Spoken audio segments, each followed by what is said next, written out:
बच्चों, आज का हमारा चैप्टर है माइक्रोब्स इन ह्यूमन वेलफेयर। देखो बच्चों, besides microscopic plants and animals, microbes are the major component of biological system on the earth. जो प्लांट्स और एनिमल्स हैं, माइक्रोब्स हैं, ये मेजर कंपोनेंट हैं। किस चीज़ के मेजर कंपोनेंट हैं? बायोलॉजिकल सिस्टम के। ठीक है, अर्थ पे बायोलॉजिकल सिस्टम क्या क्या है? प्लांट एंड एनिमल्स हैं। तो इनके साथ माइक्रोब्स का भी एक बहुत ज़्यादा इम्पॉर्टेंट रोल है। अब ये कह रहे हैं 11th में आपने पढ़ा हुआ है, do you remember which kingdom among the living organism contain micro organism?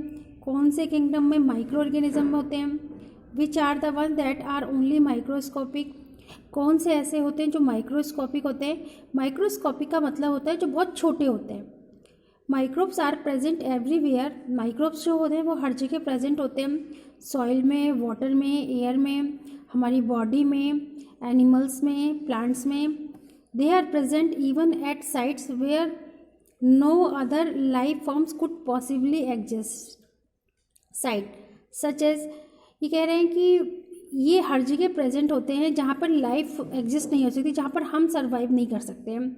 जैसे as deep inside the geyser, जैसे inside the geyser thermal vent where the temperature may be as high as 100 deep in the soil. ठीक है, soil मिट्टी के नीचे जो है temperature जो है 100 डिग्री सेल्सियस तक हो सकता है, तो उसको थर्मल वेंट या गीज़र बोला गया है।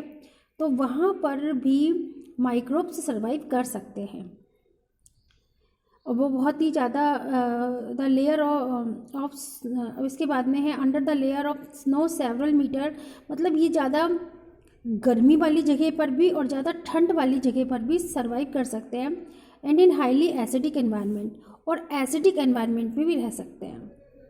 Microbes are diverse protozoa, bacteria, fungi and microscopic plant viruses.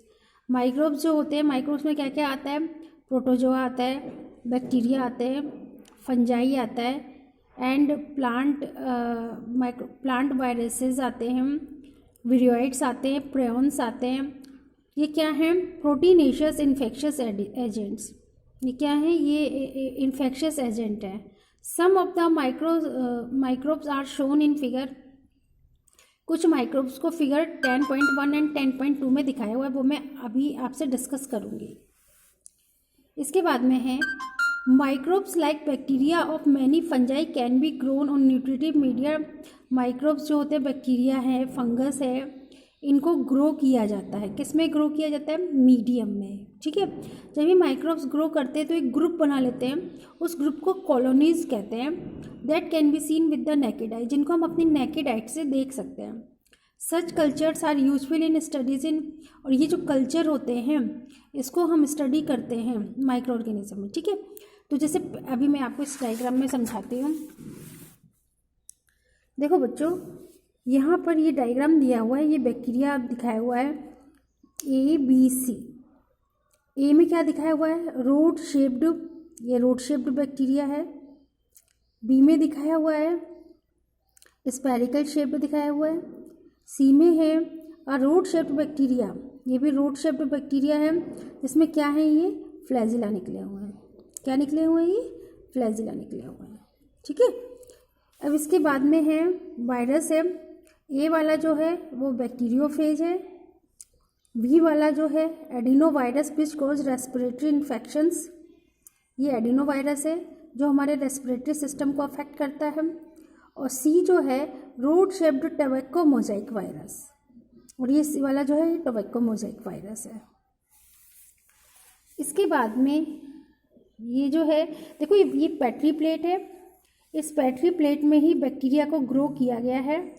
और ये जो बी है फंगल, ये फंगस को ग्रो किया गया है। ठीक है, ये फंगल की कॉलोनी है। इसके बाद में है in chapter 8 you have read that microbes cause a large number of disease in human beings. Chapter 8 में तुमने पढ़ा है कि माइक्रोब्स जो हैं वो क्या बनाते हैं? डिजीज़ करते हैं ह्यूमन बींग्स में। They also cause disease in animals and plants, ये एनिमल प्लांट में भी डिजीज़ करते हैं, but this should not make you think that all microbes are harmful. But लेकिन इसका मतलब ये नहीं है कि सारे माइक्रोब्स हार्मफुल हैं। Several microbes are useful to man in diverse way. कुछ माइक्रोब्स जो हैं वो डिफरेंट वे में यूज़ हैं। Some of the most important contribution of microbes to human welfare. अब हम इस चैप्टर में कंट्रीब्यूशन पढ़ेंगे माइक्रोब्स का कि ह्यूमन वेलफेयर में क्या यूज है। अब microbes in house hold products.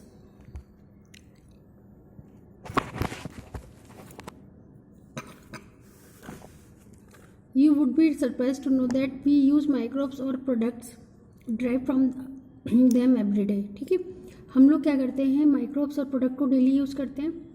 A common example is the production of curd from milk. एक कॉमन एग्जांपल है कर्ड का बनना मिल्क से। अब ये जो माइक्रो ऑर्गेनिज्म है lactobacillus and others commonly called LAB lactic acid bacteria grow in milk and convert in into curd. ये जो लैक्टोबैसिलस लैक्टिक एसिड बैक्टीरिया होता है ये मिल्क को कन्वर्ट कर देता है कर्ड में।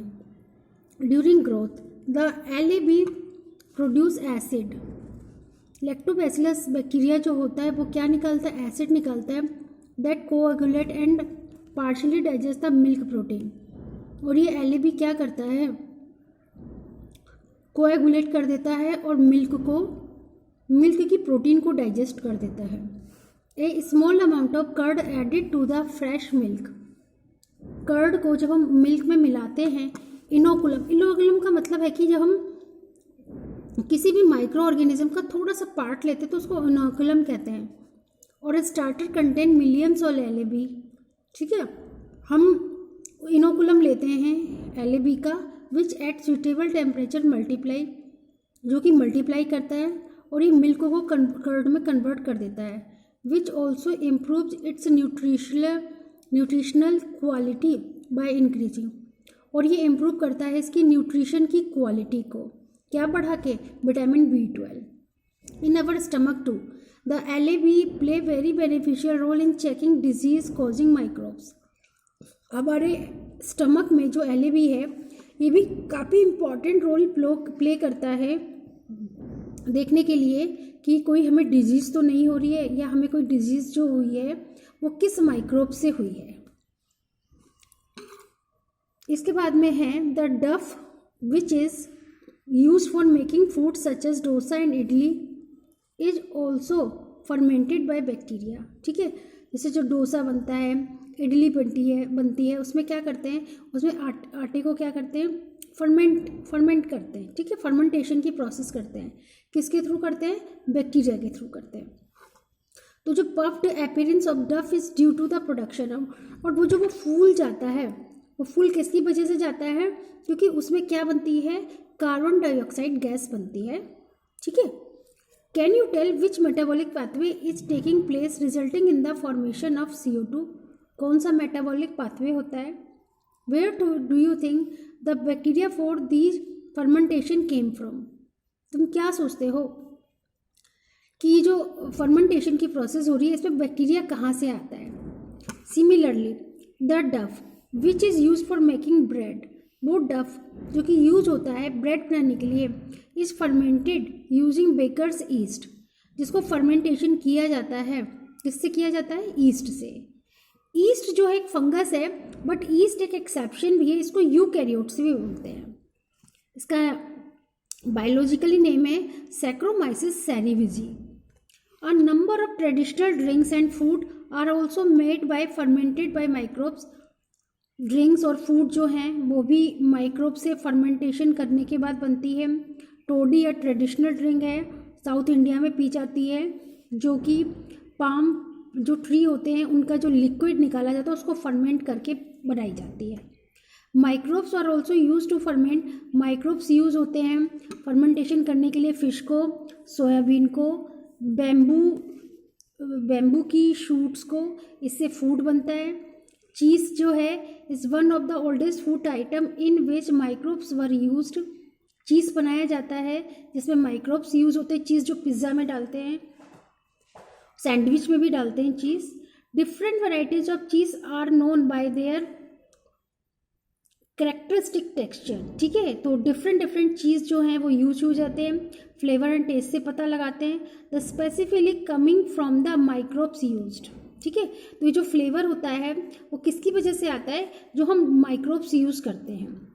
For example the large hold in Swiss cheese जो है, ये देखो ये नीट में क्वेश्चन आता है बच्चों, जो स्विस चीज़ है वो किसकी वजह से है, is due to the production of large amount of CO2, जिसमें काफ़ी ज़्यादा CO2 बनता है। और कौन सा बैक्टीरिया इसके अंदर यूज होता है, कि नाम दिया हुआ है यहाँ पे देखो, प्रोपियोनियो बैक्टीरियम शर्मानी, ठीक है।